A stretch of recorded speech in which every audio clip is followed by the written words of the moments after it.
Good evening, everyone. How's everybody doing? Can you hear me? Can you hear me? It looks like you can hear me on my little hear meter. So, how's everybody doing?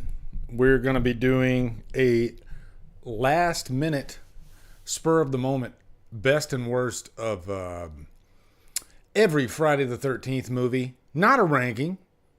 If you remember, I did this for Halloween a few months ago. And I took every movie and I give you the one thing that I love the most about that movie and the one thing I love the least about that movie, or hate the most.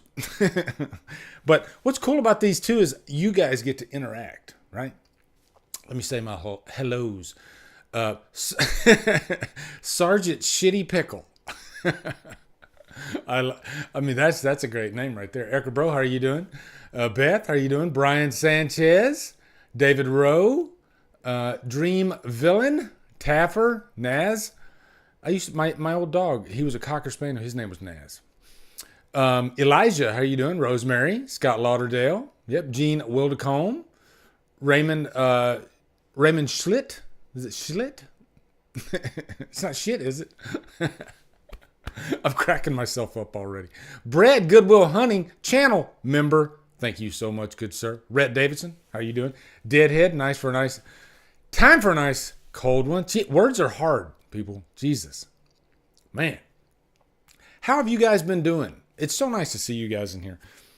I hate when I look at my screen, I'm not looking at the camera. When I'm looking at the camera, I'm not looking at the screen. It confuses me, okay? I try to think, but nothing happens. Man. Thank you, Professor Strange Finger. Man, I tell you, the names are they're coming out of the woodwork tonight. I love them.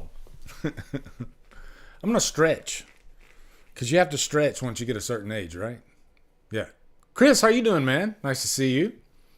Yeah, Chris, I didn't know we were going live tonight. You know, it's all about, when I get a moment, I'm like, shit, this is, because I was editing, and I was like, after a while, you get tired of editing. And I'm like, damn, this is actually a good little block of time where I could go live. Do I have enough time to get the thumbnail ready and get upstairs and get everything going? Sure, why not? Let's go for it. And that's what I did. Fachi, what's up, brother? I was supposed to stream last night with Fachi, but life happened. But we're gonna reschedule for sure. Okay. Shitty Pickle says, don't sweat it. I can't record a video without wearing sunglasses because I'm shitty at eye contact with myself. Yeah. My eyes are getting worse and worse too, by the way, guys. I swear, as soon as I hit, like, before 50, I had, like, almost perfect freaking vision. Like, pilot's vision, you know? Never had to wear glasses. You younger people, you're going to see this if you already have great vision. I swear, it's almost like as soon as I hit 50, if I'm, like, looking at my phone or, like, rarely reading a book, then why is my leg still crossed? That's a long stretch. Now I got to stretch the other one. If I'm reading a book, if I'm this close to my face, I can't. It's blurry. That never happened before. That's a new thing that happened. Like, it's like as soon as I hit 50, I must have punched something like a little ink thing, and boom, you're blind. So I can see my screen looks pretty clear. My screen's probably like 3 feet away from me right now. That I can see that clear, but if it's like right here, then I can't see it. It's blurry. It's blurry. Elijah says, I hope you review Habit soon. I will be happy as fuck, man. Habit. Which one was Habit? Why does that sound familiar? I tell you, man. It's so hard to keep up with all the freaking new movies coming out. It's just insane. Rosemary has that problem too? Yeah. Are you guys having, like, do you feel like, damn, I need to go see this, but then this weekend there's 3 other things coming out? You know? It's like, it's hard to keep up with it all. Man. I had to turn on the fan. It's stuffy in here. How's the weather where you guys are right now? How's the weather?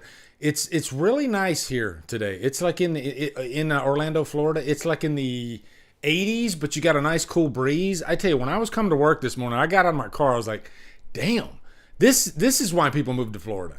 This time of year, it's like, it's perfect. It's perfection. And we're getting out of the rainy season. I swear this last month it rained like every freaking day. It was insane. Getting so much rain. Blu-ray Addict says, I finally watched Trap yesterday and thought it was very mediocre. Yeah, me too. And that's when the trailer looked amazing. And I thought, damn, this is going to be a good one. And it wasn't. It's beautiful here in the Dallas area. Scott, nice. Marty McFly, welcome to the very first Drumdums live video, man. Everybody welcome Marty. Say, hey, Marty McFly. Yeah, welcome him. By the way, guys, tragic loss. When did I read that? Did I read that? Was that this morning? I think, I was looking on Facebook. There was a channel called Don Star. Roger.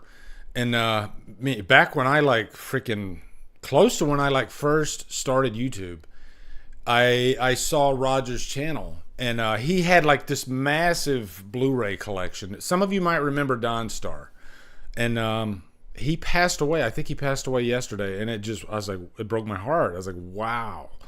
Roger was just one of the nicest people, you know.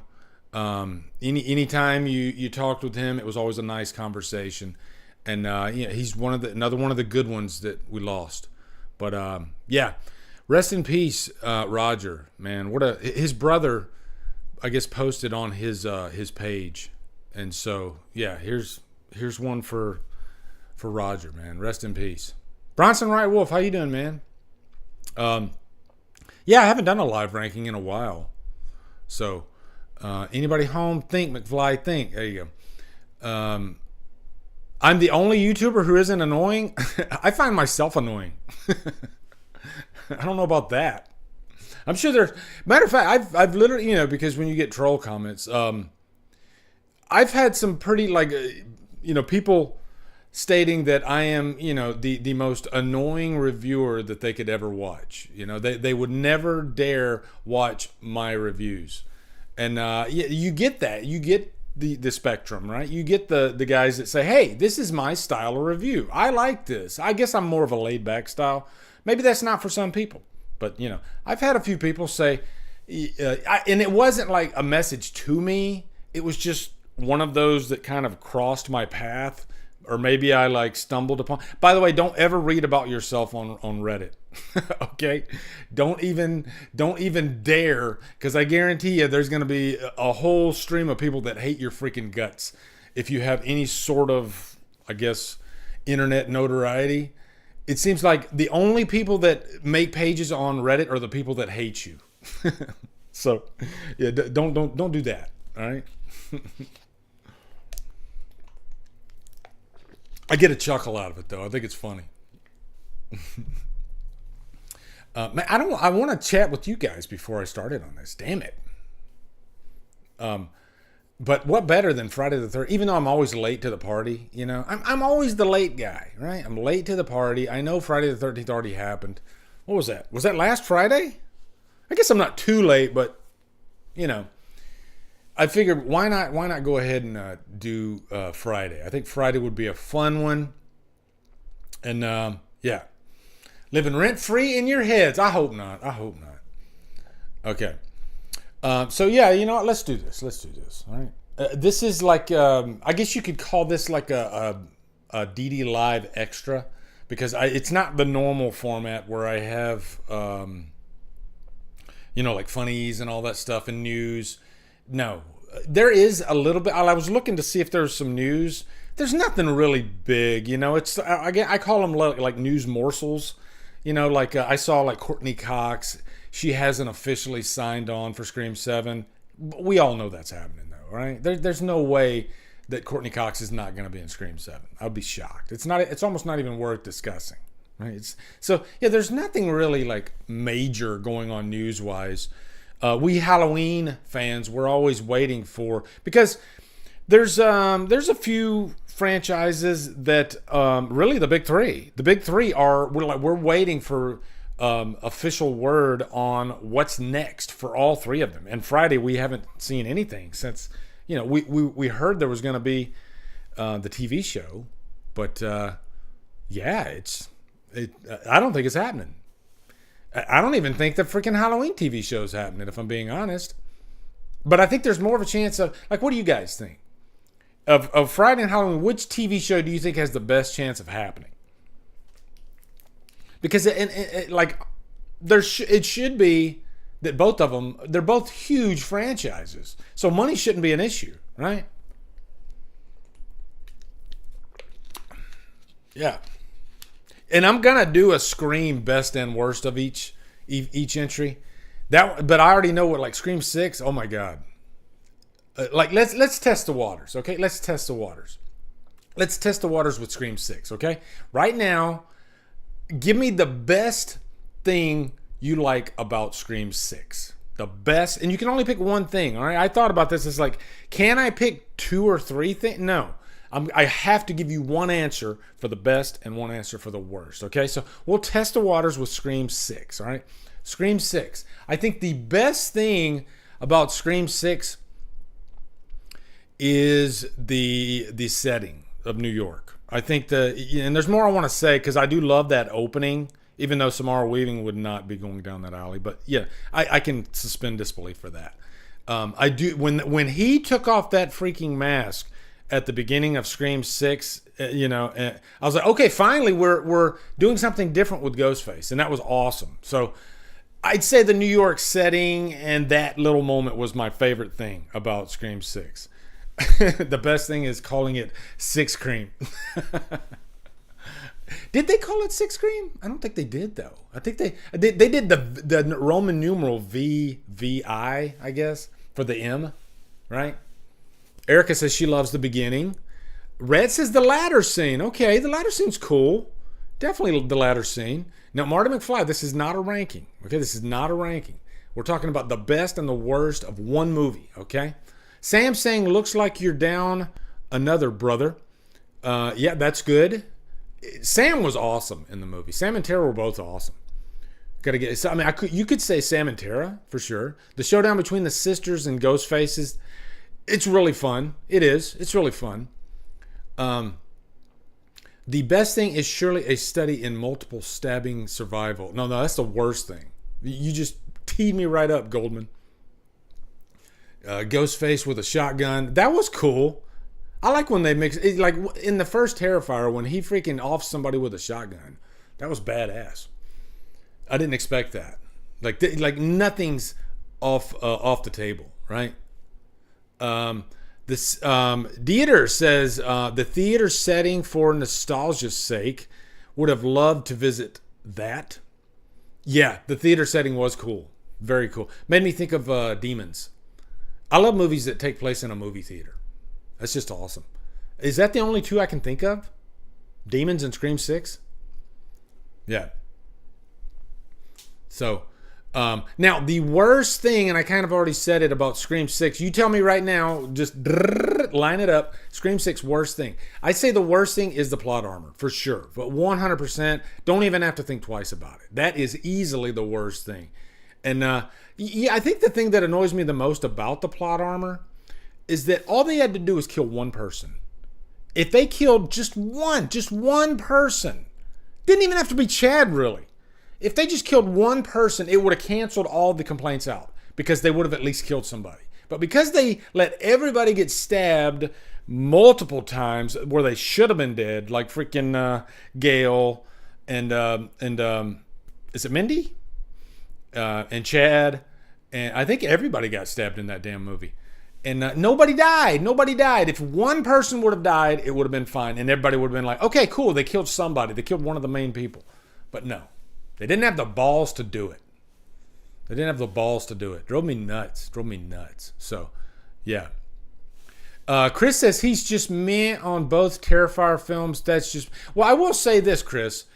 And I don't know if you've watched them a second time. I know I'm the king of the second watch, but my second watch of Terrifier, the first one, was much better. So much so that I had to do a revisited for it, which I did. And I'll do that if it's like a high-profile movie and my mind changes. I kind of owe one for Dr. Sleep because Dr. Sleep was another one that the second time I watched it, I was like, what the fuck was wrong with me the first time? You know? Sometimes, though, you go to the movie theater and you can be a little tired, and I think that can affect your viewing. So, but Terrifier 2, I loved immediately. Like, oh my God, when I finished that movie, I was just blown away. Like, that was the ultimate slasher movie on steroids in every way, in the kills, in the runtime. They had the balls to make a 2.5-hour slasher movie, you know, and they didn't even apologize, and they didn't have to, because it was great. It was really great. So, you ever, guys, what is the last, I know I'm all over the place, what is the last movie that was over 2 hours, well over 2 hours, that you were a little like, oh man, is this going to be tough? I'm that way with 2.5-hour movies. You got to really win me over. But the last one was The Substance. When I went into The Substance and I saw that it was 2 hours and 20 minutes, I was like, okay, I'm still really excited for this movie, but it could fall into that, okay, it was too long category. That was the fastest 2.5-hour movie I've ever watched. It just flew by, because there was always something interesting on the screen, and the plot was constantly moving forward. So, yeah, it was one of those cause and effect type movies. Nighttime says, Terrifier 3 is also going to be over 2 hours long. I'm not surprised. Definitely not surprised. And I welcome it. I actually love when movies are 2.5 hours long if they are, well worth it. If they're just really, really chock full of great stuff, So, yeah. Aaron says, also, Lee, with a follow-up to Kubrick film, it's easy to be like, prove yourself to me, arms folded, etc. Yeah, that's true. He's talking about Dr. Sleep, and maybe that's part of it too. Jamie Hart, another channel member. Everybody welcome Jamie. Thank you so much. Appreciate you being here. Love my channel members. You guys rock. Love my patrons. Yeah. Are you guys ready to do this, the Friday the 13th? I'm ready. Are you guys ready? I'm ready. Let's go. I just like, mixing it up with you guys first, right? Erica says, I'm glad Beetlejuice was under 2 hours. I had a great time with it, and they fit everything they needed to. Yeah, and I think that was the perfect runtime. I mean, realistically, if they can make any movie I watch under 2 hours, that's great. I think that's what you want to shoot for. But sometimes the movie needs to be longer. And if it needs to be longer, then I'm fine with that. But, usually, like, let's just face it, like some of my favorite movies, I'd say most of them are probably under 2 hours, right? It's just the way it goes. There's a few of them that are over 2 hours. Like Dark Knight. Dark Knight's like 2.5 hours. So, yeah. All right. Guys, before we start, what is your favorite movie? Right, just one favorite movie. Just let me know. I just want to read a bunch of different movies. Favorite movie. Why are you waiting? Do it, okay? Do it. What is your favorite movie? You can only pick one. All right.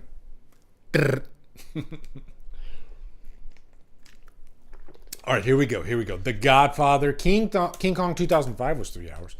Arachnophobia, Beetlejuice, Halloween, Pulp Fiction, Lion King, Clueless, T2, Bride of Chucky, Stand By Me, I knew that. Goodfellas, Batman Returns, that's a good pick. Die Hard, The Terminator, A Lizard in a Woman's Skin. Now, you color me curious. Falling Down is my favorite movie. Falling Down's freaking amazing. Heat, freaking amazing. Man, you guys have great taste. The Shining, Alien, Harold and Kumar Go to White Castle, best DVD bonus feature ever. Ask me later. Ace Ventura, really? Okay. Roman Holiday, The Substance. There you go, Guitar Gladiators. Hell yeah. And I respect that. That movie, I wanted to give it a unicorn. It was that freaking amazing. And you know what? Demi Moore. Freaking Demi Moore is back. All right, guys. It was so good for her to be back. It was like when Mickey Rourke came back, right? Yeah. Yeah, you guys have great taste. Jamie says Mulholland Drive. Empire Strikes Back. I was expecting that one to come. True Romance. Oh my God, Brock. You're after my heart. That Little Light Joe, damned if I know. Man. You see this motherfucker over here? I'm not even going to do it. I was going to do Drexel lines, but I got to get to the countdown. Okay, here we go. Oh, man. I love the envelope. Oh, great. True Romance, guys. If you haven't seen True Romance, that is that's the greatest freaking movie ever made. All right, it is. Sorry. Okay. It's not my favorite movie, but it's the greatest movie ever made. Okay, there you go. Chock full of great freaking talent too. Yeah, a lot of great. Bronson, I just watched Insomnia, Christopher Nolan's movie Insomnia, and I saw it when it first came out, but I didn't remember any of it. This movie is, I think it's amazing. I loved it. Insomnia is, and I can't wait to talk about it. So that review's coming soon. All right. Anyway, Friday the 13th. Here we go. Okay. Do we want to start at the latest one and work our way back? We can do that. Why not? We can do that, right, guys? That's what we did with Halloween. I think we started with Halloween Ends. So yeah, we'll do that with this one. There's 12 Friday movies, right? They didn't make it to 13? I don't think they did. Okay. I expect to see your answers. All right, in this. All right, here we go. Friday the 13th, the remake. I will give you my quick overall thoughts of each movie before I give you the best and the worst. Overall thoughts, based on what I've seen on the internet, online, especially in the horror community, I'd say it's overrated. Just because the horror movie, they freaking go freaking apeshit for this movie for some reason. They think it's like the greatest thing since sliced bread. And I disagree. But that I have my own brain and you have your own brain, and that's just the way we are, right, guys? And I think it has some greatness about it, but overall, I think it's just a meh movie. It doesn't check that box of what I love about Friday characters. I guess that's what it all comes down to for me. Characters, all right? I don't like the characters in this movie. Not all of them are bad, but they're not my Friday characters, all right? So anyway, the best thing right now, the best thing about the remake of Friday the 13th, Christian Hanna said this was the best of the freaking remakes. He's wrong. He's goddamn wrong about that. Okay, anyway, the best thing of Friday the 13th. Jason, that's it. This is an easy one. The remake, the best, Derek Mears. Oh my God. That is, I mean, this could have been one of the greatest freaking horror movies ever if they would have matched Derek Mears with everything else of this movie, because Derek Mears is freaking amazing in this movie. Like every time he's on screen, it's like your heart starts beating, right? He just really has he's like the Rambo Jason, you know? He's a beast. Erica says Jared Padalecki. Jared was good in it. I didn't dislike Jared at all. As far as all the characters, he's the best character outside of Jason. I would definitely agree with that. Okay. Now, the worst thing, and I want to see your, okay? The worst thing about the Friday remake is Trent. Fuck that guy, seriously. It wasn't even fun to watch him get killed because he still existed. You know, he's that bad. I hated the guy with a fiery purple passion, okay? It just rubbed me the wrong freaking way. And I know most times, like James Spader, I love James Spader in movies in the 80s, you know, even though he plays the dick. I love watching him play the dick. Trent, I wanted to freaking kick my TV, okay? But I don't want to break my TV. But I hated the guy. I didn't want him, all right? Leave me now. Damn it. Yeah. I hated Trent. That was the lead. I was gonna say characters, but no, it's Trent. And I think most people know that about me. And that's a big thing, you know. If I hate a character that much, it's not gonna help the movie at all. Okay, he might be my least favorite character in all of horror. And nothing against the actor that played him. He did a great job. That's his job. Nothing against him whatsoever. But he channeled something in that character that really, really rubbed me the wrong way. And I hate Trent like you hate Corey. Okay? Half of you are like, oh, damn. Okay, now I know how much he hates Trent. All right, there you go. He's my Corey Cunningham. Trent is my Corey Cunningham. All right? We all have our Corey Cunningham. He is mine. All right? Who's your Corey Cunningham? All right. Man, this is fun already. Shit. Okay. Next one. Damn, we started off with a bang, didn't we? I like that. Okay. Of course, Jack likes Trent, because no matter what I like, Jack is going to be the opposite. Cactus Jack. If I love something, Cactus Jack hates it. It's our like it. I think I have to exist for him to exist, and vice versa, right? He's the yin to my yang. I need him to hate everything that I like, and vice versa. All right, Cactus Jack. I'm glad you're here. Okay. All right. Next one. Freddy versus Jason. This is gonna be a fun one right here. Freddy versus Jason. I'm glad we started backwards. All right. Freddy versus Jason. Overall thoughts. Love this movie. Really, really fun. Had a freaking blast with Freddy versus Jason. I think it works because somehow they were able to make both franchises, the continuity of them, somehow still exist. I don't know how they did that. And I think they didn't try to take the story too seriously because the idea of this isn't really all that serious. So let's just make this really fun. And let's somehow get these two characters to end up fighting, And let's don't freaking worry so much about the characters that get them to each other, And I think it's a very intelligently written script. It really is. So I love this movie. And I think it's a return to form for Robert Englund. I think this is one of the best performances of Freddy by Robert.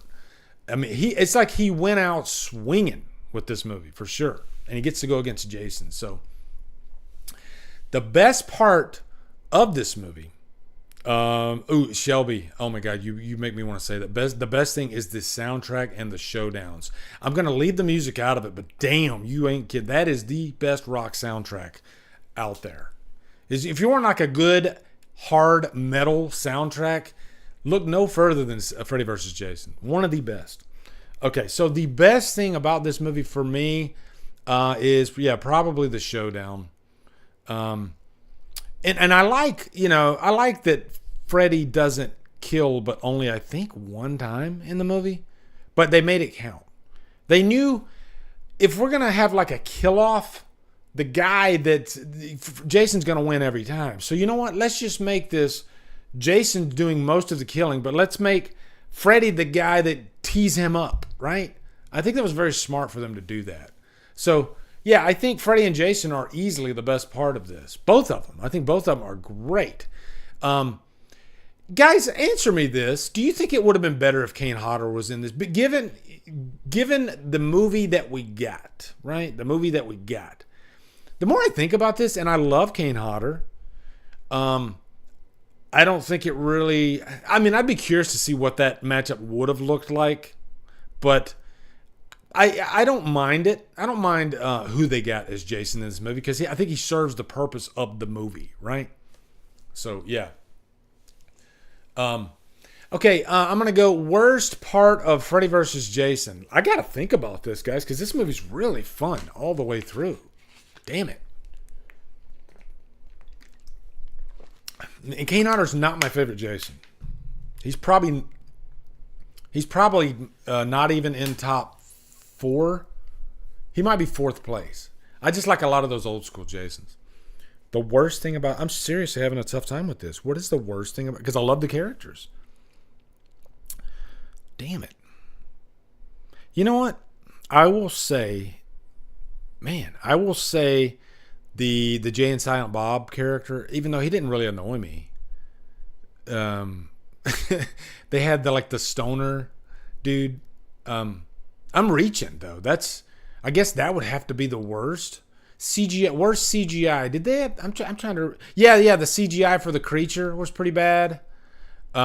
Place Your Bets not being in the movie. That's a good one. That's definitely a good... Don't you hate that when you have a really cool line or moment in a trailer and it's not in the movie?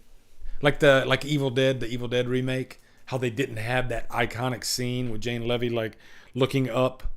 Yeah. So...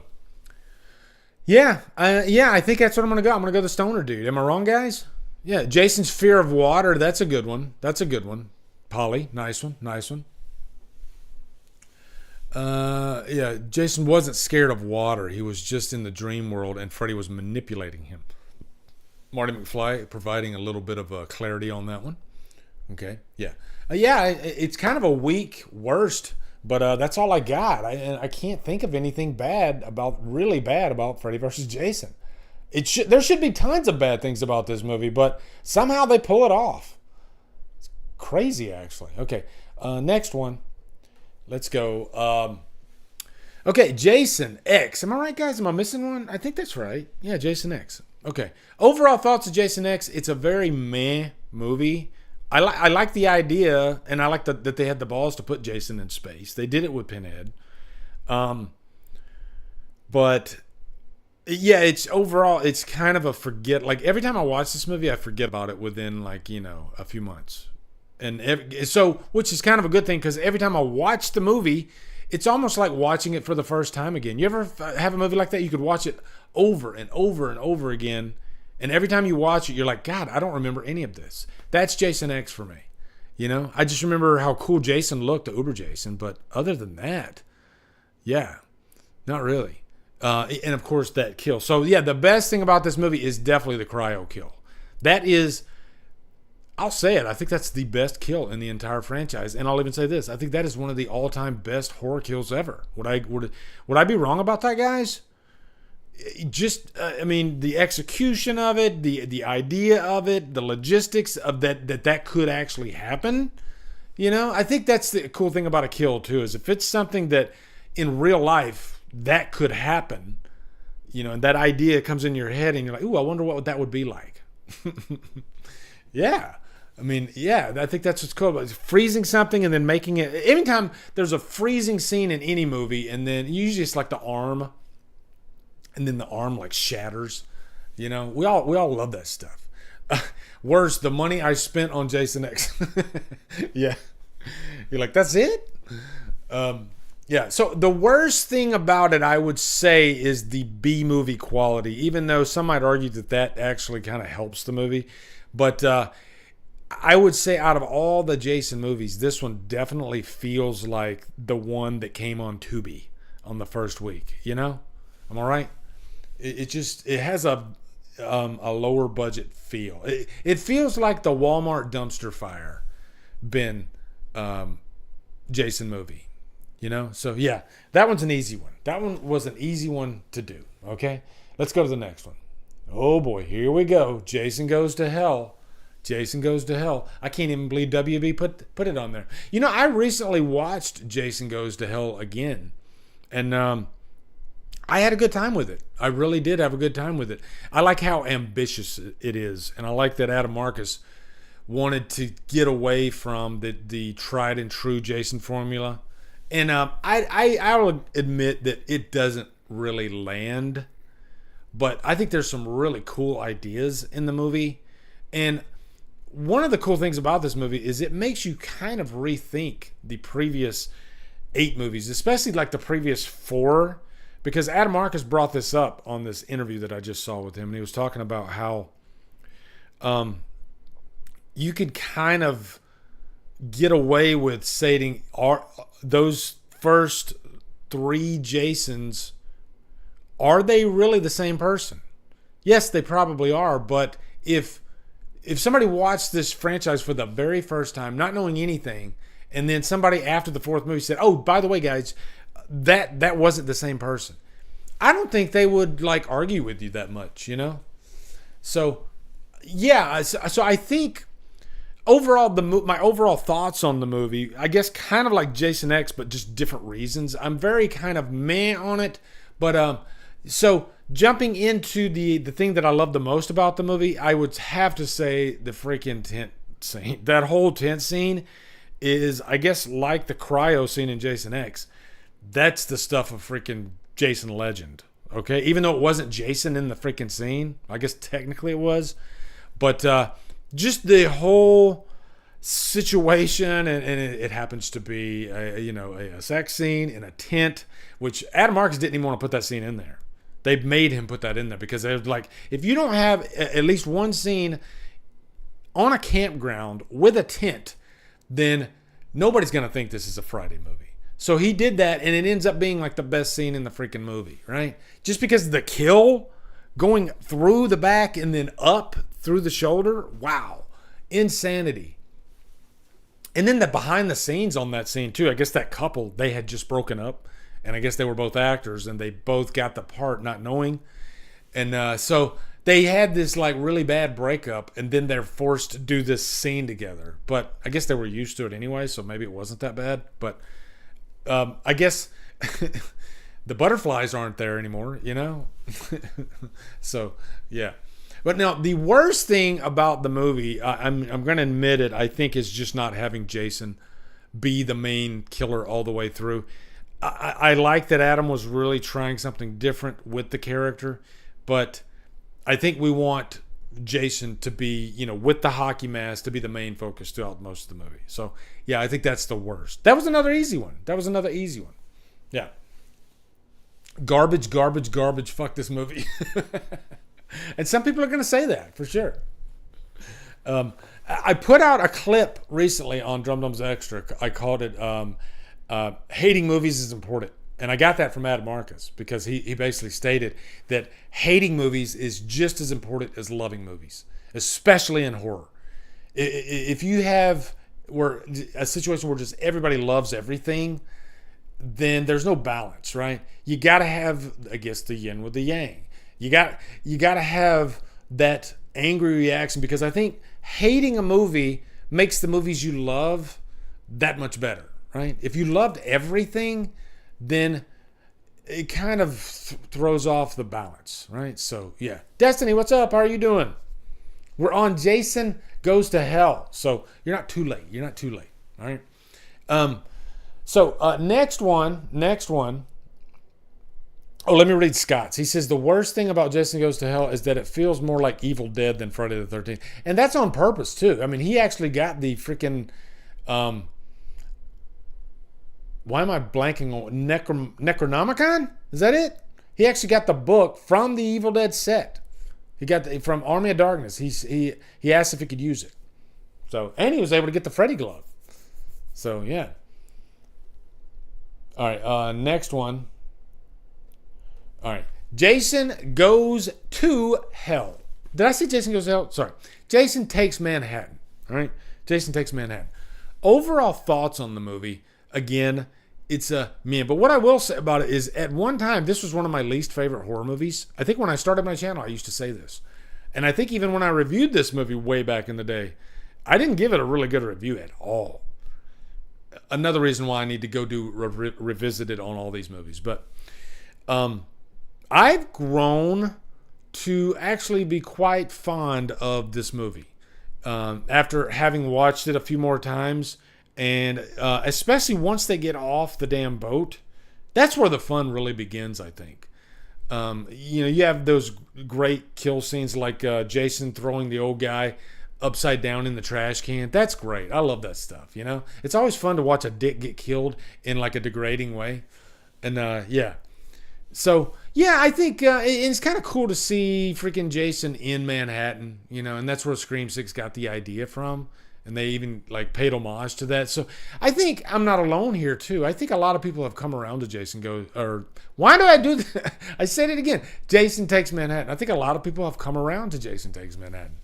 And yeah, I don't mind throwing it in from time to time now. It's fun. So yeah, I give it like a 3.5 out of 5 for sure. So the best thing about this is Jason being in Manhattan, even though he's only in Manhattan for a few minutes in the actual movie. But yeah, I think just the tongue-in-cheek nature of the movie anyway, you know, and scenes like that where Jason comes up on the thugs and, you know, he pulls up the mask, you know, it knows what it is, right? And it's fun. So I think that's the best thing about it. The worst thing about it is, I guess, maybe the false advertisement and that you're on a boat for like most of the movie. I think that was... you know, I think it's budgetary reasons, but and even stating that, I still don't mind when I watch it. I don't mind what's going on the boat. I don't hate it, but I think maybe put him in New York longer, maybe a little longer, right? Oh yeah, worst thing, the ending just baffling. Yeah, like is that worse than the beginning of Nightmare 4 where the dog pisses on the grave of Freddy and he comes back? Like, is that worse than that? It might be. just because they kill him with like toxic waste, and like how Jason even comes back after that anyway too, because he shrunk down to like a little boy. So what, did the little boy grow back up or something? I don't know. You don't want to dig too deep into Friday movies, okay? You'll get yourself in trouble. Yeah. D-Watch for Tex Manhattan would be fun. That would be fun. I haven't done a D-Watch in a long time too. I was thinking about that the other day. All right. Next one. You know what? This one has my heart, and I think part of the reason why I enjoy this movie so much is that it was the very first movie I saw in the theater, very first Jason movie I saw in the theater, and man, that crowd, I still remember that crowd was having a ball when they had that big showdown, and I guess I'll go ahead and jump to the chase. The showdown is definitely the best part of this movie. That showdown between Tina and Jason is balls to the wall. And I remember seeing this scene in the theater, and the crowd was just going ballistic. They were eating it up. They were freaking loving it. Because, I mean, Tina, she just kept kicking his ass over and over, but he kept getting up and coming after her, you know? It's like Tina was Apollo Creed and Jason was Rocky, right? And it was awesome. I could have said the look of Jason. This is, I think, probably the best look of the character. I guess it depends on what you're wanting. If you want like your full-on zombie Jason, then yeah, man, he looks amazing in this. John Carl Buechler, rest in peace. I think he did a great job on the design here. And this is Kane Hodder's best performance as Jason. You know, out of the four that he did, I think it's his best. So, yeah, there's a lot to love about the movie, I think. I think the worst thing about the movie is the neutering of the kills. And you can't blame the movie. That's the MPAA. But, man, they really did butcher this movie. And we'll never see the true version because I think the footage was lost or burned or something like that. It's gone. So we'll never see that footage, which sucks. But, yeah, I mean, I love all the characters in this movie. I love Tina. I like how they mix things up. We need to bring a new final girl that's going to change the game up. I honestly thought after Tina, and by the way, I think Sienna from the Terrifier series owes a huge debt to Tina because Sienna has like some kind of supernatural thing going on, right? That's from Tina. Tina was kind of the first final girl that started that whole trend. And there's very few of them since. I thought there'd be quite a few more along the way. But no, there's not that many. And I think it's a great idea for a final girl to give her some kind of powers. Because, I mean, your killers usually have some kind of supernatural power. So why not, right? Why not? So did I give you the worst thing? Yeah, I said the neutering. Okay, the neutering was the worst thing. Okay. Chuckin, who's your favorite horror protagonist? I mean, are you talking about like Final Girl? I mean, I guess a protagonist. You could consider Dr. Loomis a protagonist, right? He's not the main protagonist, but he's still a protagonist. So I guess I would have to say Loomis. Yeah, Loomis is one of my all-time favorite characters. What Donald Pleasance did with that character, amazing. Chappie, what's up, man? He says, why do you think the MPAA rated was always so hard on Friday the 13th in the day? Because nowadays, does Friday the 13th movies would easily get an R rating? It's the time. The late 80s, for some reason, I think slasher movies, you can kind of compare the slasher movement to the hair metal movement. They kind of go side by side. Super Tender, what's up, man? Member for 8 months. Thank you, good sir. And by the way, check out that freaking awesome Paramount Plus documentary on hair metal called Nothing But a Good Time. I'm on my second watch now. It's because that was my heyday. I used to love hair metal in the 80s. And yeah, it's great. But yeah, you can compare that to the slashers. And people, the viewers and the Hollywood in general, they looked at the slasher genre, especially in the late 80s, like the redheaded stepchild. And so I think it was just a case of, let's be a dick. And so I think there were a lot of movies that weren't necessarily lowbrow horror that probably got more of a pass with the MPAA than slasher movies did. You know, I think that's what it was. I think it was favoritism that ruined it for slasher movies in the late 80s, for sure. So good question though, Chappie. All right, let's go next one.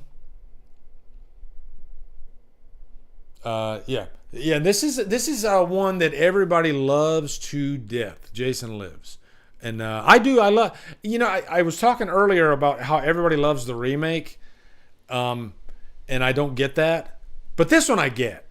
Even though I don't love it as much as everybody loves it, I get why you love it. It is an awesome freaking movie for sure. Okay, and it is definitely top. I'd say top 5 at least Friday movies, maybe top 4. But we'll get to the worst. But so yeah, I give this like a 4 out of 5 for sure. It's definitely a great Friday movie. You know, it has the classic characters. It has one of the best Jasons. So yeah, it's great. So the best thing about this movie, I think, was successfully infusing comedy with horror so effortlessly. You know, I think all the Friday movies have elements of comedy in them, right? Sean Sheridan, what's up, brother? But I think this one, it fully intends to be like half comedy, right? It lets the audience know, hey guys, wink, wink. Yeah, we're having fun here. This is full on comedy, okay? So we're not full on, but you know what I mean. You know what I mean. This is like horror comedy at in the finest, right? So it kind of stands out from the rest of the franchise, okay? So I think that's the best thing about it. Although that back crack kill is fucking legendary. Jesus.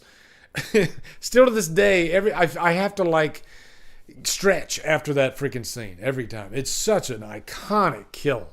It's that's he just the guy, he's like freaking pushing him and you hear his back cracking as he, oh my god, the best. That's the best. So I cheated on that one a little bit. Now the worst thing I think about the movie I don't think little kids should be in it because we know that they're not gonna die. Liana, how are you doing? Nice to see you. I don't think little kids should be in a Friday movie, and I know that might be a controversial opinion, but we all know they're not going to die, right? Like with Halloween, when he walks past that child in Halloween 2018, there was a small percentage of the audience that thought he might kill him. It might happen.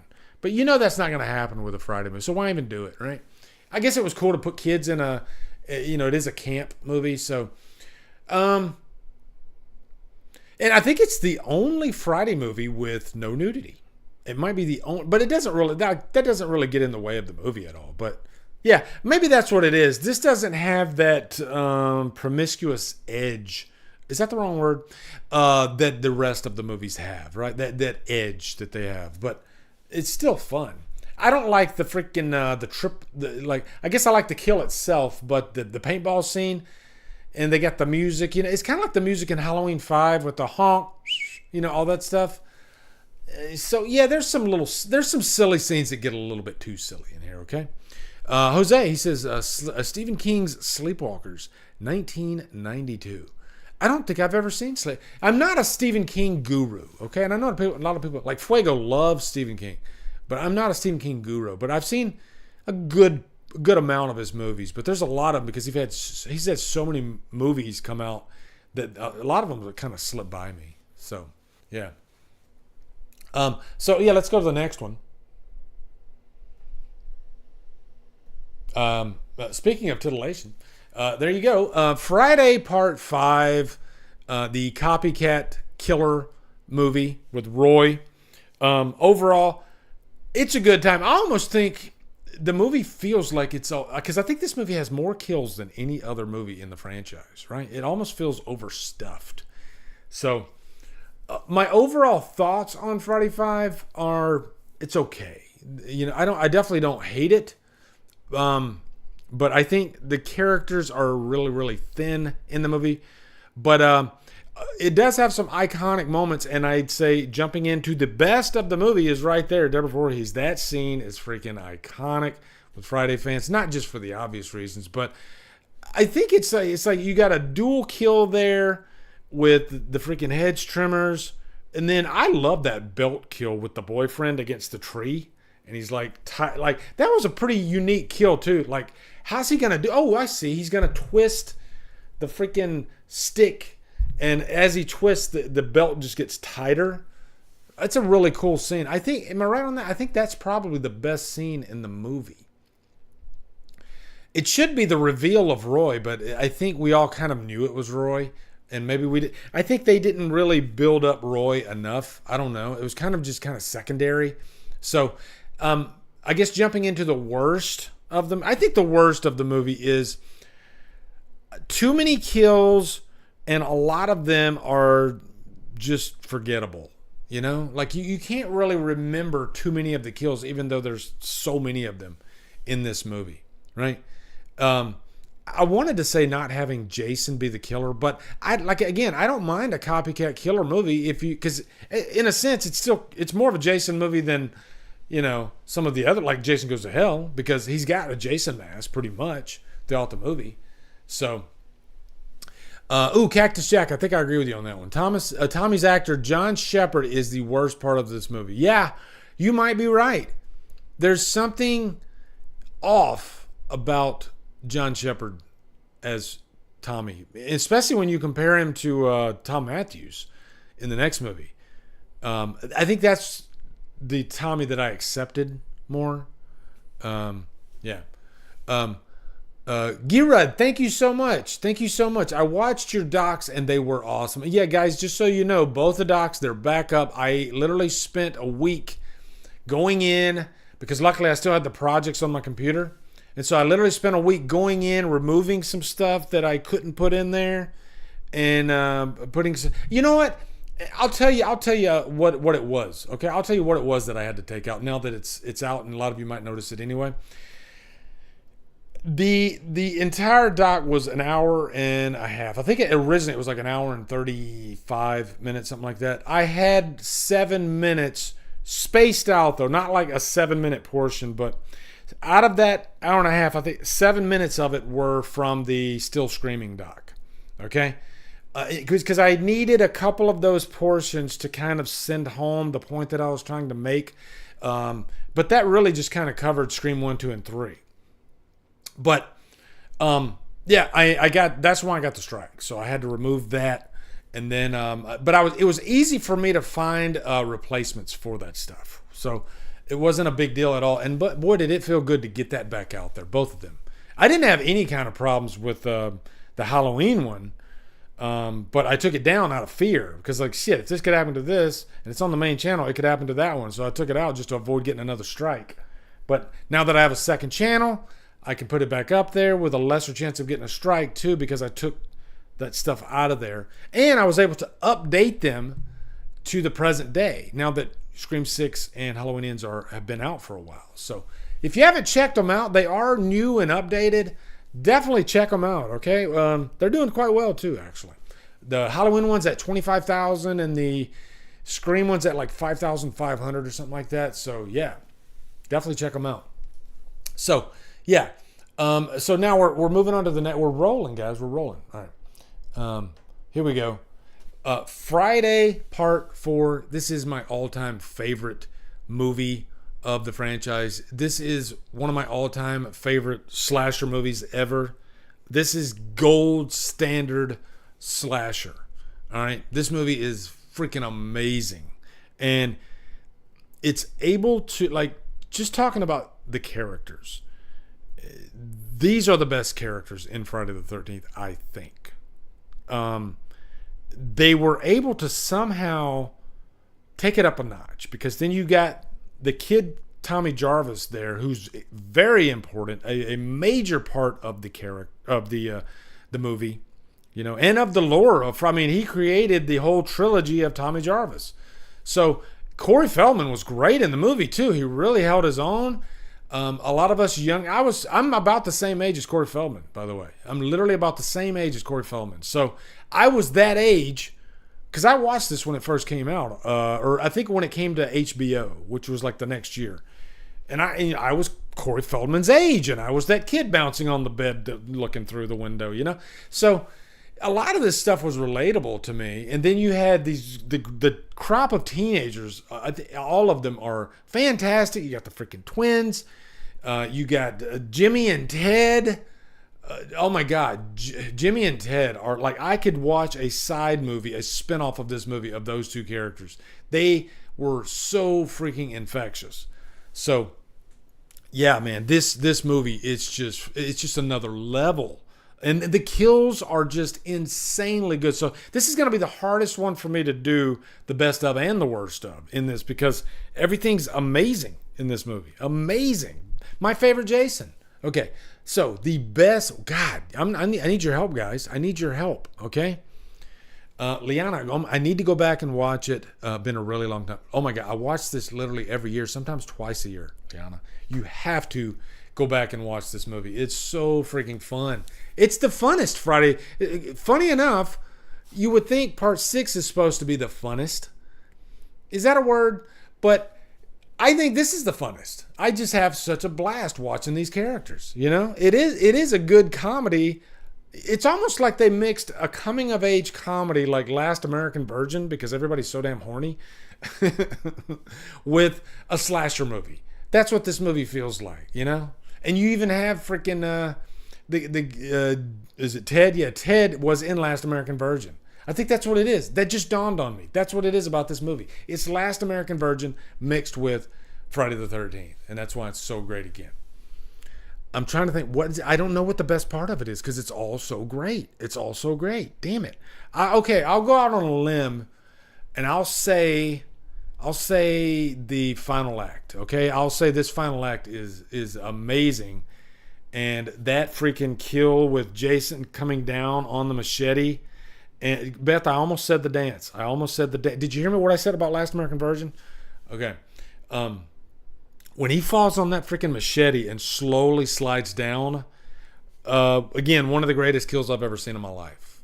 And it was, man, I remember first watching that kill, and I was Corey Feldman's age when I watched it. It scared the living shit out of me. I didn't know that you could show shit like that on TV. And I was scarred for life, okay? Just thinking about, I couldn't get the image of Jason's head with the freaking, I don't know, quarter decap. Like they took a chunk, if he would have cut it this way too, then he could have taken like a little slice, slice. What a freaking kill. It's amazing. It's amazing. Jesus, this movie. I'm getting excited just thinking about it. Jeff Neal, what's up, man? You jumped in at the right part 4. Jesus. I don't even want to. What is the worst part of Friday the 13th part 4? The worst part of this movie is the credits. That's it. That it's over. Because you don't want it to end. And I mean that. I'm serious. That's my answer. It's the credits. Because there's not a one single frame of this movie that's bad. Every kill is freaking amazing. Jesus. This might be the greatest slasher ever made. Fuck. Damn it. Erica, I'm gonna go watch it after this stream. Damn it, what am I doing here? Man, I've probably watched this movie, like top 10 movies, and I haven't done this. This is a good idea for a top 10. Top 10 movies I've watched the most. Top 10 movies I've watched the most. Hey Kate, how are you doing? This would definitely be in there. This would definitely be top 5 movies I have watched the most. I watch it so much. So much. Yes, Lawrence Monason. Yes, that's right. He did play a great cool nerd. Yep, he did. Is he still acting? He was really great. I love him in Last American Virgin. I love him as Ted. I think everybody gives Jimmy all the credit, but I think you need Ted to offset Jimmy, right? The two of them together are perfection. Perfection, okay? So yeah, the credits is the worst thing, all right? Because this movie's just a gift. It's a freaking gift, people. It's a gift, and you don't deserve it. All right, man. All right. Friday the 13th Part 3. Okay, Friday the 13th Part 3. Another Friday movie that I used to not like so much, and I think that was because of Shelley. Tiff, how are you doing? There was a time, Troy, how are you doing? Nice to see you, Troy McClure. There was a time when Shelley annoyed the shit out of me, and I think it was when I was a lot younger. And I think as I've grown older, I can kind of, I guess, relate to Shelley more.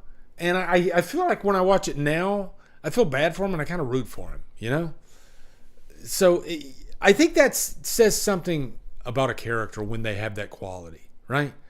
Oh, the theme song is great, Destiny. Yes, it is one of the best theme songs of the entire franchise. It's fun. You want to get up and dance every time you listen to it, right? You want to shake your booty. Shake your booty. Yeah. It's like of all the themes, it's the only one you can really shake your booty to as well. Okay? You can say booty, right?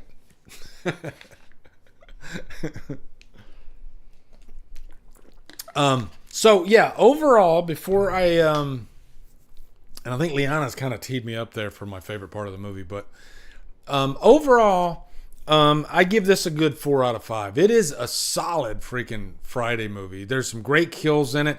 This is one of my very first horror memories. And there's a reason I put that image there. Because that image scared the living shit out of me.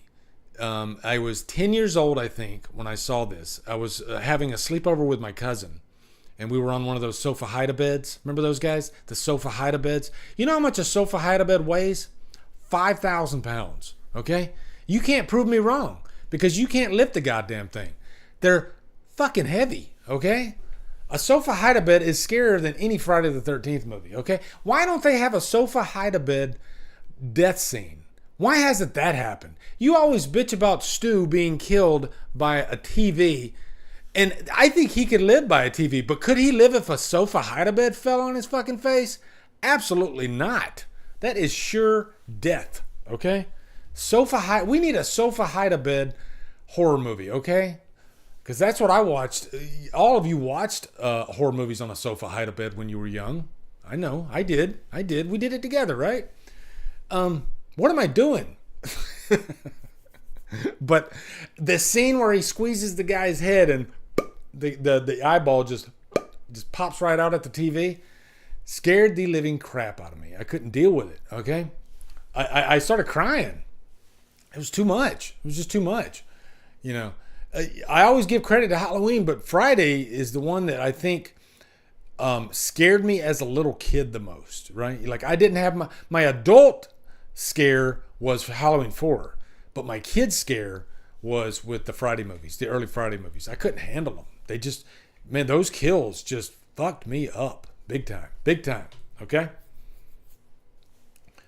If a futon falls on you, it's just going to bounce. A futon has no power whatsoever. It has 0.0 body strength. Okay? You can't die from a futon. Okay. So, yeah, what am I talking about? Yeah. So I think the best part is probably the final act. Yeah, that final act when she freaking chops him on top of the head with the machete. And I said the final act for part 4, but yeah, this final act when Leonardo, you're thinking for me. When that mask freaking comes off and that is the ugliest and scariest face in all of horror, right? Like that will give you nightmares. When you see Jason's face behind the mask in part 3, I don't know. Richard Brooker, he just had, I guess it was a mixture of his actual face that made that mask look even scarier. I don't know. And he had that lumbering walk too. Richard Brooker is definitely the scariest Jason. Ted White's my favorite Jason. Richard Brooker is the scariest Jason. Am I right on that, guys? Am I right on that? Casket Jack says Friday the 13th is a better franchise than as a whole than Halloween. I will say this. I appreciate that both franchises are quite different and serve a different purpose. I'll say that, okay? Because I'm not going to change anybody. There's people like Jack that, I don't know if Jack's favorite is Friday the 13th, but yeah, man, there's people that Friday is their freaking life, you know? Like Halloween fans. Halloween is my life, right? Ever since I saw Halloween 4 in the theater, that franchise has been a part of me. It's part of my fabric, okay? And I can't really say that about any other franchise. I can't say that. I could probably say that I probably think about Halloween at least once a day. At least once a day.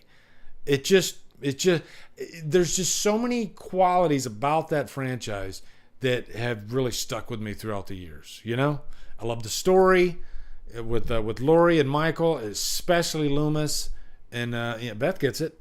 Yeah, I can't get that connection with Friday like I do with Halloween. And for other people, it's the opposite. Other people, they're like, I can't get the connection with Halloween like I do Friday. I understand it, but yeah, Halloween has my heart. That's what it all comes down to. Okay, but yeah, I still love Friday the 13th. I love the big three. I love all three of them for a variety of reasons. Okay, not to take anything away from any of them, and I'm glad that all three of them are quite different from each other. As well as Chucky, as well as freaking Art and Terrifier, and every franchise becomes the upper echelon and iconic because they're all different. They all have their own message that they're trying to state. They just have something about them that no other franchise has. All of them do.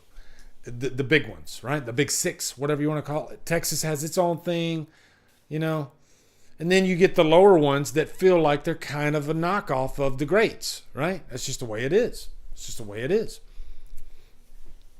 Okay. All right. So did I say the worst? What is the worst part of Friday Part 3? Damn. I guess, and this is going to be controversial because a lot of you guys like this. I guess the pot smoking couple, they don't really do anything. And I got nothing against, pot smokers. Like, I love Jay and Silent Bob, but I don't know. And I'm really reaching. It's not like I hate that couple. But, and Chris, at one time I would have said Shelley, but now I don't mind Shelley so much. It's kind of like Tina. I used to hate Tina, and now I don't mind Tina so much, Maybe it's with my age. I don't know. The 3D is so bad, it's good. The 3D, when it just has a lot of cheap 3D gimmicks in it. Like when he's got like the spear, and oh my god, though, how they would inject 3D into the kills, especially with the guy like walking on his hands.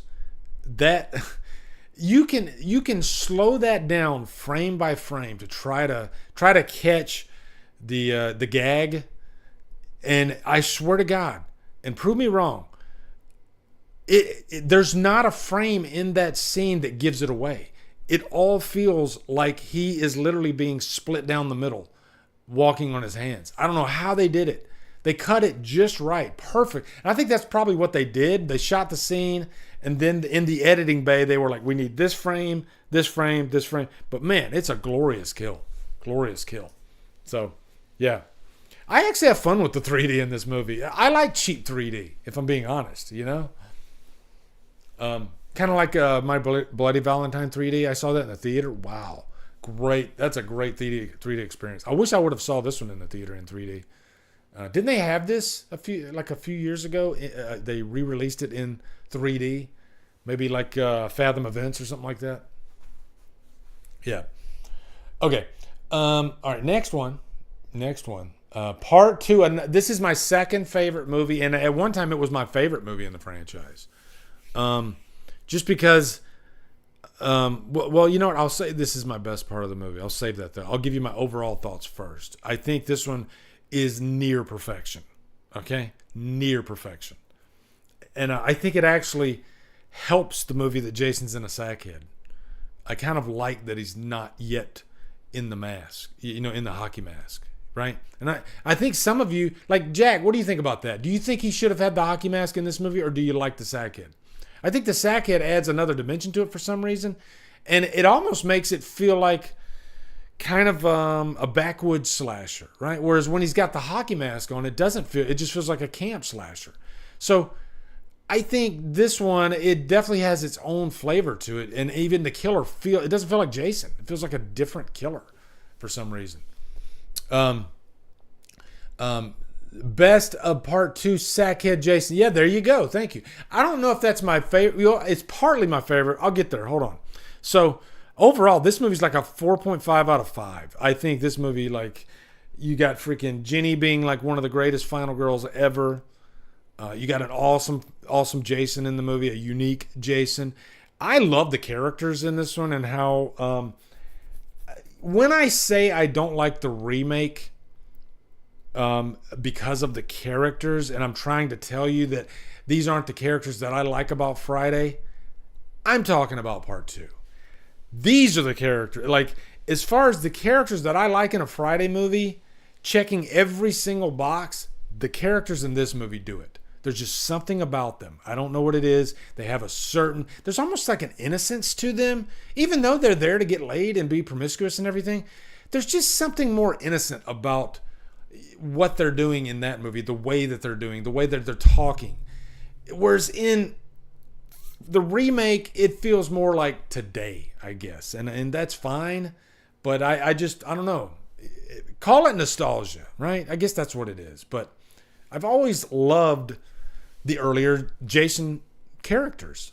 And part 2 is the biggest example of that. All right. So now that I've given you my overall thoughts on the movie, my favorite part of the movie, if I had to pick like a just one moment, it does involve Sackhead Jason.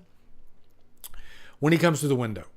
Holy shit. When he comes through that window, one of the, like, I didn't think they could top the jump scare from the first movie. I think they did it. I think, and it's a very similar scare. I think they tried the scare in the third movie and it failed. That might have been the worst part about part 3. That jump scare, the repeat of the first movie, it just felt like a cheap knockoff. I didn't think it was that scare was a good jump scare. But the jump scare in part 2, when he comes through that fucking window, holy shit. I literally jumped. I was, oh my God, this just freaking killed me. When his face looked crazy mangled and just nasty with the long hair and everything. It was too much, you know. I think they had the best jump scares in this movie. Like when she's like reaching for the dog, she's reaching for like the one window, and then he like comes in through the other window too. So there's a couple of really good jump scares, but that's my favorite scene. Worst thing about this movie, again, I need to think. Hold on just a sec.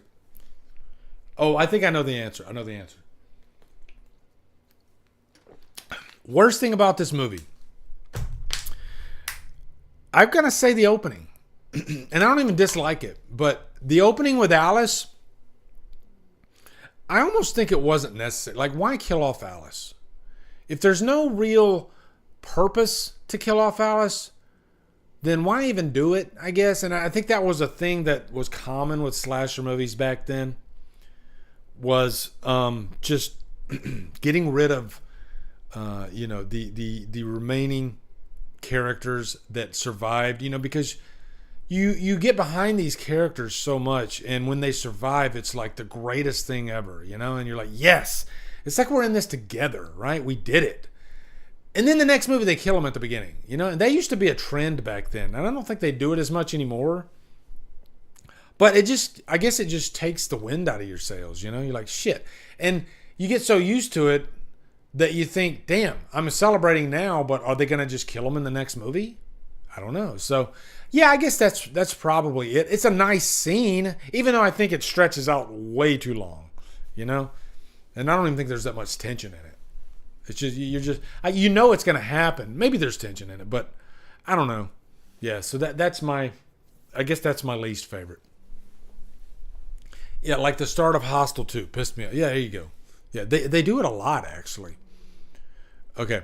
Okay, here we go. Last one. We timed it just right, too. It's 9:55. Okay, Pamela Voorhees. And I think I'm going to try to guess what you guys would say on this one, all right? So, overall, I do think this movie gets a bad rap. I guess before, like, the internet and forums and YouTube and all this stuff, I never knew that people weren't that hot on this movie. I always thought that this was a well-beloved movie in the horror genre. And even in the franchise. I always thought that people thought that this was like one of the best. Maybe not the best, but, and then I just noticed through the years that there are a lot of people, they don't really like this movie. And that kind of shocked me. And so I had to start thinking, what is it they don't like about this? Because I think this is kind of the ultimate Friday the 13th movie. I mean, when I think of Friday the 13th, not Jason, but Friday the 13th, I can't help but think of this movie, the first movie. And it's a big part of my life. Growing up, I used to watch this movie all the time. The scares, the kills, they freaked me out when I was a kid. It had some. I always had this thing when I was a little kid when I would watch this movie. For some reason, I thought the blood was black. There's a scene, I guess, where they reveal the Pamela, and I think Pamela gets hit over the head with a frying pan or something like that.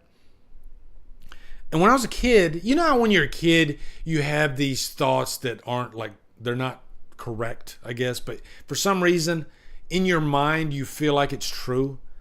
That's a quality that happens when you're a little kid. And for some reason, when I was a little kid, I thought the blood was black that came out of her head. I don't know why. Had nothing to do with the movie. But that made it even freakier for me for some reason. So, yeah, but I've always loved the first Friday movie. And you know what? It's refreshing. If I want a movie that doesn't have Jason Voorhees, because I have so many of them, it's nice to throw in the first Friday. And you don't have to throw it in first, There's really, the continuity, even when there is continuity, is there really? That's kind of what it is about Friday. You can throw any Friday movie in at any time. And it doesn't even matter, really. And I think to a lesser extent with Halloween. There's some Halloween movies you kind of want to watch them in order. Not Friday, though. Friday, you can watch any movie at any time. Tuesday, I'm going to do The New Blood. Next Saturday, I'm going to do the first Friday. Yeah, it doesn't matter. It doesn't matter, okay? So, part one is psychological. That is true. I did a whole stream with Deborah Voorhees, and we talked about the psychology of this movie, and it was a really fun discussion. Because you could talk just about, the Pamela Voorhees and what made her the way she is, why she wanted to get revenge and kill all, and because it's a woman, and women, I think, are built different than men. I think they're a little bit more complex, and I mean that in a great way, than men can be. It's interesting to kind of dissect their thought process, women killers. I think that's one reason why, Urban Legend, I've always loved that movie because of, is it Brenda Bates, I think? Sorry if I spoiled Urban Legend, but I've always loved Brenda because she's just so freaking psychotic in that movie. It's just like Pamela Voorhees, So I think my least favorite part of this movie, and I love the movie. If I had to pick the least favorite part, I would probably say it's not a good whodunit. As far as the killer reveal, I think Pamela Voorhees should have been in the movie throughout. Just kind of showing up here and there. Because I think if you did that, it would add a little bit more weight to the reveal. And you'd still be surprised, I think. Because she just doesn't look like a killer, right? And I think it would have been that much more effective because when she turns on the, I guess, the killer's mentality and her voice and all that stuff, I think it's very effective. She creeped me out and I would even say, I think she's sometimes scarier than Jason when I think about it, because she just wants to kill anybody. And these people had nothing to do with Jason's death, and she wants to kill him, so she's a very effective killer, I think. I just think they should have maybe put her in the movie a little bit more. Do you guys agree with that? The blood is black in The Ugly, and it makes the movie better. I've heard The Ugly is really good. I meant to watch that one ages ago, and I never did. Chris says, all we needed was one scene of her handing the keys to the kitchen to Alice early in the movie and have her leave so we know who she is and when she shows up later. Perfectly stated, Chris. Perfectly stated. Beth says, hell hath no fury like a woman scorned. Oh, yeah. That's it. That's it. That's a very true statement too. You know, like there's tons of movies with guys getting revenge, but when a girl gets revenge in a movie, it just adds another layer, you know? And I don't know what it is, but you guys agree with me on that? It just adds something extra when it's a female revenge movie, you know? Um, yeah. Mary Robertson, how are you doing? Let's see. Yeah, she is psychotic. That scene where she says, kill her, mommy, kill her. Yeah, it's good. It's really creepy, you know? I mean, that's the kid, ma, that's from mom, you know? Kill her, mommy. She becomes Jason at one point in the movie, you know? She starts talking like a child, you know? Kill her, mommy. Kill her. So, yeah, I like Pamela. I think Pamela's, and that's why I've always said I would love like a Pamela prequel movie. Just all about Pamela. I think it'd be cool, you know? And it doesn't need to be a whodunit because we already know it's Pamela, but yeah. They could still make it a whodunit because they could just advertise it as a like a Friday movie and not tell you. So you're wondering, is it going to be Jason who's the killer, or is it going to be Pamela? You know, and I think maybe that's what they should have done with the remake was advertise. Don't get me wrong, I didn't mention, and I think the best part of the remake is probably the opening 20 minutes. The opening 20 minutes are fantastic. So I think that's great, but I think alternately they could have probably advertised it like you don't know if it's Jason or if it's Pamela, you know, throughout the whole movie. That would have been kind of cool, right? Just a different idea. Okay. So the best thing about the original Friday the 13th, that's a tough one. That's a tough one because I want to say the jump scare at the end, but I don't think that's the best thing, you know? I think the best thing was that it was the beginning. And this movie, it shocked the nation when it came out because I think before that, we hadn't seen a movie with scares or with kills, with Tom Savini to this level. I'm sure they existed, especially in Italian horror. Like Italian horror had been doing what Friday did, a decade before. Hell, even Friday Part 2 borrows from Italian horror with Twitch of the Death Nerve or Bad Blood. So, I think a lot of horror directors back in the 80s, boy, they were borrowing from the Italian horror playbook without telling anybody for the longest time, Even John Carpenter has admitted that he was influenced by like Deep Red, and you can see that. It's like there's like a drowning scene in Deep Red where the woman's head is like being ducked underwater, and it's kind of like Halloween 2, which Carpenter wrote, So, yeah, the influence is there. I still need to do a freaking Italian horror top 10. I've been meaning to do that. Got my list ready and everything. Okay? Torso. Jesus, man, what a fucking movie that is. Torso, that's probably my favorite, like, Italian horror slasher, like Giallo. Yeah, it's got to be Torso. That movie is perfection. Okay? It's amazing. It's amazing. So, yeah. Did I say my favorite part? Yeah, I kind of did. That counts.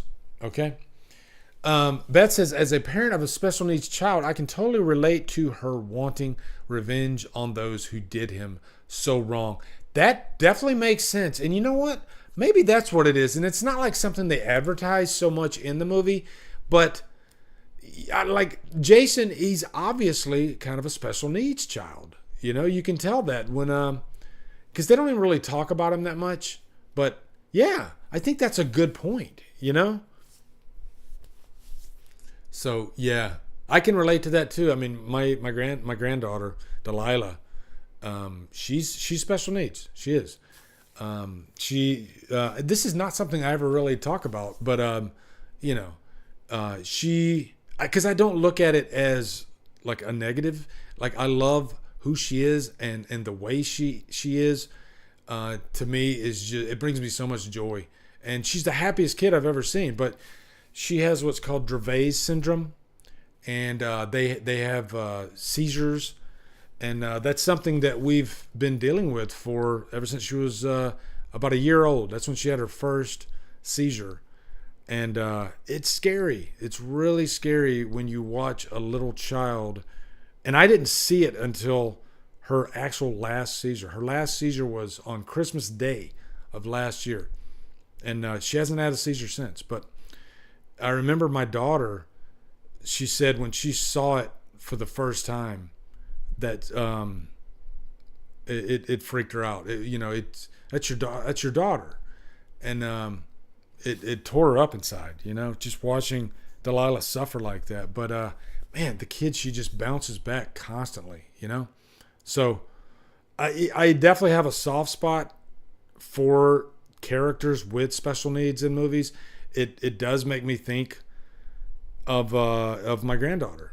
And now that I have a grandchild with special needs, I think maybe it makes you think of special needs children in a different way, I guess, because she's so happy.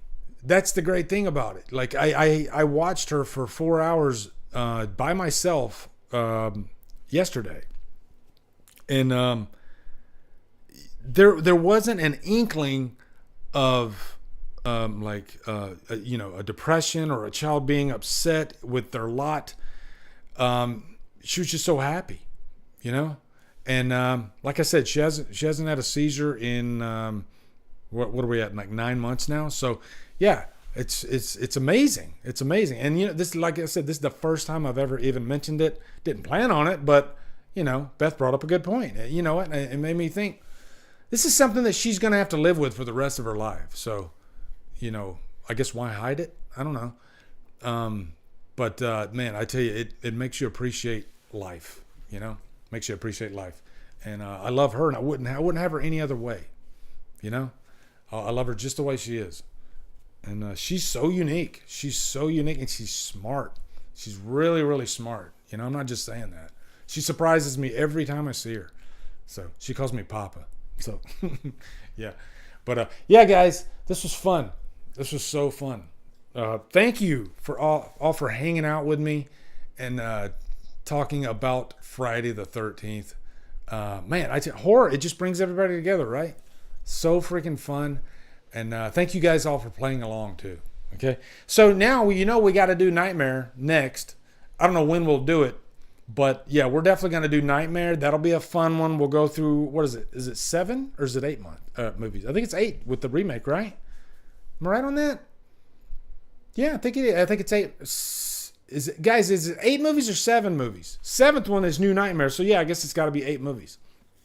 That'll be a fun one because they got some different Nightmare movies. All right, there's some people that's their favorite is Nightmare. I get that. I think Christian, his favorite's Nightmare. So yeah, I get that. Nightmare is such a unique freaking franchise. Jesus. So thank you, Erica. Yeah, I needed this tonight too. I was like, damn, I need to talk with my people. Okay, we need to talk about horror, and I'm glad we did this. All right. So yeah. Anyway, guys, make sure you check out the second channel if you haven't yet. I'm having a blast with both channels. Both channels are busy as hell, constantly busy. Sometimes I get stressed out. I'm like, damn, I got to get this done, and I got to get this done, and get this done. It's hard to keep up with it all. But then sometimes I'm just like, I stop, and I'm like, I can only do what I can do, and that's what I'm gonna do. Okay, what's up, Sebastian? How you gonna do? Oh, Cody, how are you doing, brother? Dude who loves movies, guys, check him out. He says, Lee, we need to talk more Scream sometime. And The Hand That Rocks. Oh my God, The Hand That Rocks. Dude, well, I could do a 2-hour stream with you on Hand That Rocks the Cradle. Have you seen freaking, what's the Megan Fox movie? Subservience. Yeah, that's like the modern day Hand That Rocks the Cradle. I really enjoyed it. But I actually reached out to Nick and Cody and Piz a while back. I want to get back to, because we all did like a stream for Scream 6, and I want to do it again. I want to do another one for Scream, just to talk Scream.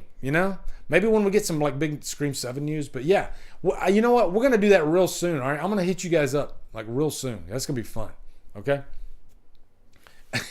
You do the voodoo that you do. All right. Anyway, guys, I'm gonna check out, but You guys have a wonderful night. Zip it up and zip it out.